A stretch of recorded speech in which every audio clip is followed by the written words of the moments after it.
In the south of France lies something which could be the biggest and most intriguing work of art of the cave painter culture of old Europe. But it's found above ground and hidden in plain view, an open secret. It's something that was surely of enormous significance in its own period, and when I noticed it, I was flabbergasted. Essentially, there's a mountain in Provence, east of the city of Aix, named Mont Saint-Victoire, which not only naturally happens to look like a crouching lion from a particular angle,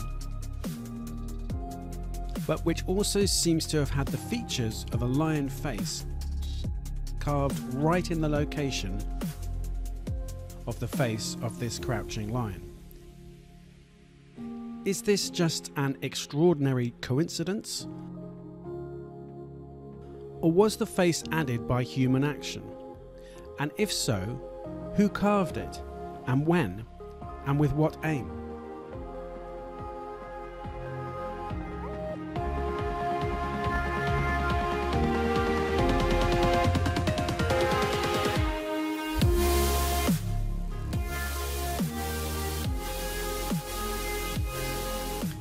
I'll argue here that it was carved by the cave painter people of old Europe, the Magdalenians, because there's evidence of their presence in a cave in the mountain. They liked to enhance natural formations that looked like animals using their art.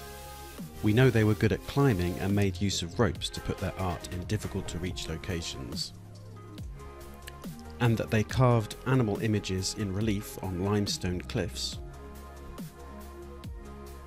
including lions.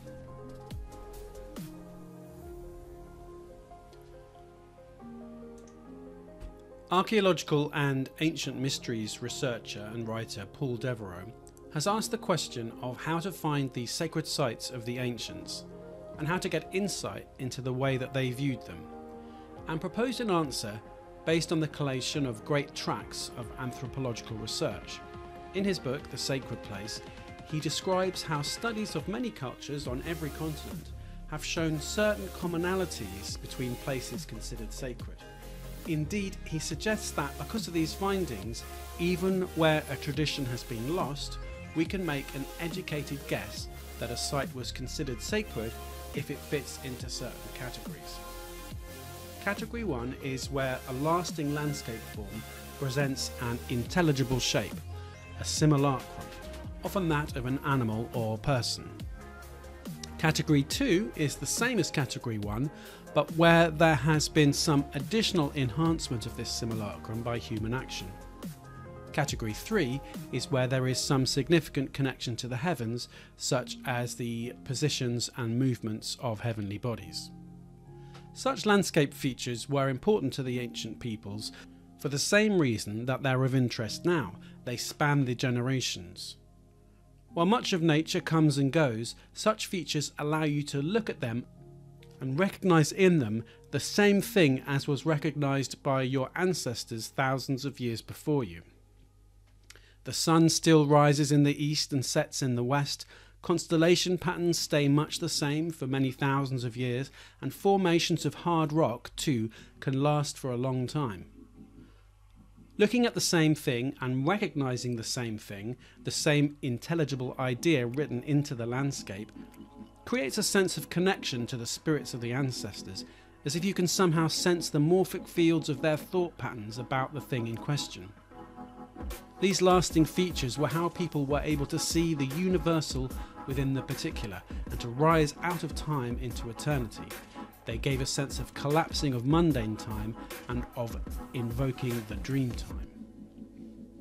Where we can find a site that was venerated in this way by our ancient hunter-gatherer ancestors, this could help us get in touch with that hunter-gatherer self that is still within us, and this might help us enrich and rewild our lives.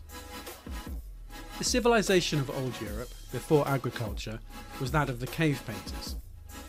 This civilization maintained its artistic traditions for many thousands of years.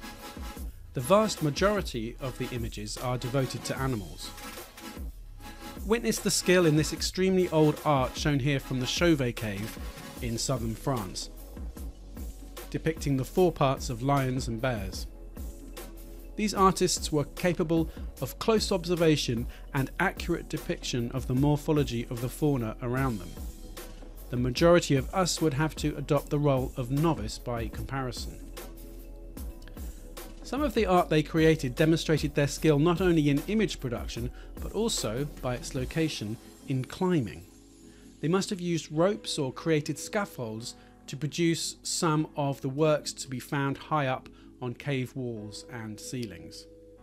This was a society that, in its own harmless way, had aspiration and organisation, and they were good climbers.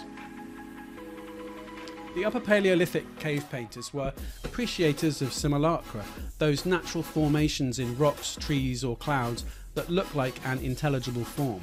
There's a well-known example in one of their caves, namely Pech Merle, where a natural jutting outcrop of cave wall in the shape of a horse's head, category 1 in Devereux's system, has been used as the starting point for a painting of a horse. This is clearly Devereux's category 2, the alteration and enhancement of a natural simulacrum for emphasis. The art of the Pech Merle cave is attributed to the Upper Paleolithic people in the region prior to 20,000 BC, known as the Gravettian culture, while it's thought that some of the paintings in the cave may be from the period around 16,000 BC onwards, known as the Magdalenian. I don't think we need to get too caught up here for the present purposes with the minutiae of the differences between one European cave painter people and their descendants. What's clear is that traditions were handed down right across both periods. In this painting, first spots were added to make a horse, which had the natural horse-headed rock shape as its head. Then, later, a smaller horse was placed over the top of this, one whose solid black neck tapers to a strangely small head inside the bigger one. It seems that such things were accepted by the Gravettian or Magdalenian eye, and it gives us the impression of height, as if the horse were a giant, its head way up in the heights. The painting of a second horse over the first has implied to archaeologists that this part of the rock wall was associated with this animal over an extended period. And fitting with this, the results of uranium-thorium comparison dating work from 2008 have led to the conclusion that individual European cave art images often evolved over several thousand years. This reminds us of what we know of the Australian Aboriginal rock art used for initiation into the Dreamtime.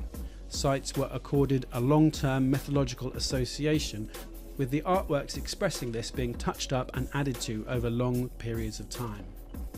The cave paintings are famous, and some of the freestanding Magdalenian statuettes have also attracted attention with good reason. In fact, some of them are stunning. On the left here is the top of a spear thrower, with the cheeky design of an ibex, a type of goat, turning its head to view a couple of birds perched on its rear end. It tells a story that I think must have been similar to the Aesop fable of the crow who takes wool from the back of a sheep.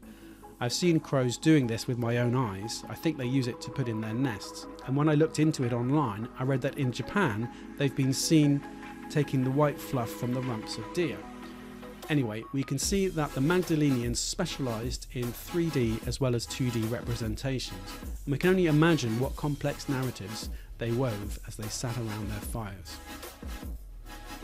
I knew about the paintings, and soon after looking further into the Magdalenian culture, I came across their freestanding sculptures, but their sculpted reliefs on open limestone cliffs long remained hidden from my awareness. This part of their work is, I feel, highly significant, and it busts the myth that the only remains of their culture are to be found in long sealed-off underground caverns. In Cap Blanc, in the same region as the amazing Lascaux caves, i.e. the Dordogne, there is a limestone cliff onto which were carved images of horses, bison and reindeer around 15,000 years ago.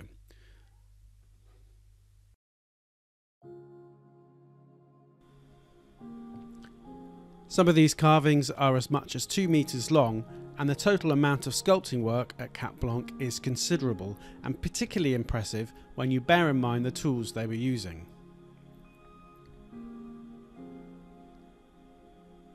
The name for the mountain east of Aix, Saint-Victoire, came from an earlier Saint-Venture, which in turn came from the name of a Celto-Ligurian god of wind, Ventur.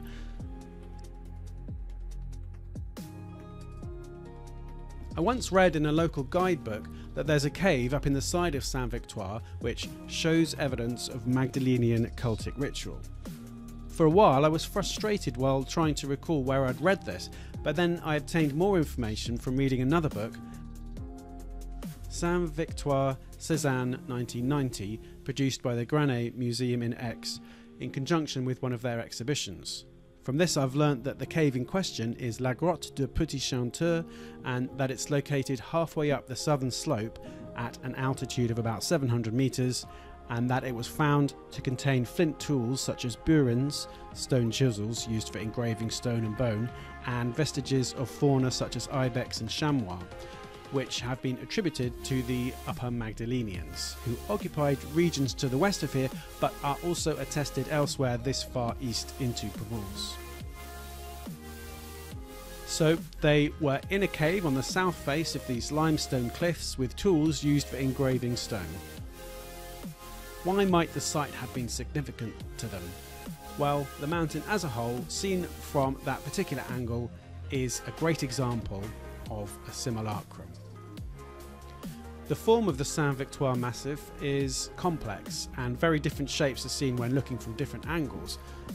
The one that's of particular interest here is that which is seen when we are to the west of the mountain looking east. Lions lived in this region at the same time as the Magdalenians. We know the Magdalenians appreciated animal simulacra, as we've seen, and so the leonine profile cannot have escaped their attention. They also carved lion images in relief in stone. The image here shows a feline head that's part of a bigger frieze at the Roc aux Sorcières site in France. And here's another feline from the same site. The day before I first noticed the face of the lion, I finished reading Paulo Coelho's wonderful super-selling novel about an Andalusian shepherd, The Alchemist, a story that encourages us to journey into life's great adventures by paying attention to meaningful coincidences. Later that day, during a road trip to Saint-Tropez, Mont Saint-Victoire, which at that time I'd never heard of, was pointed out to me as being famous because of something to do with Cézanne. Actually, he painted the mountain numerous times, including quite a few from the angle in question.